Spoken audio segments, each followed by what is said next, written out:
Uyayoyika inyoka? Ihamba elimnyama, ihamba eliluhlaza, inyoka enkulu, inyoka encinci.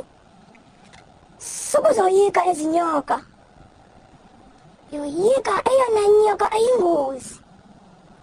Ungayifumana naphi na. Ubeke yakuluma, ungafumana intsholongwane ye-AIDS.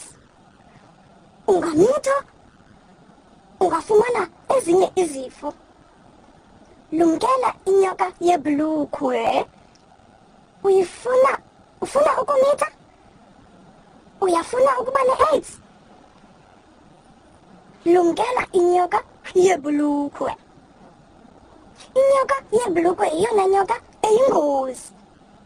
Jonga apho uhamba khona, okanye uya kuba senkingeni, mngani wam.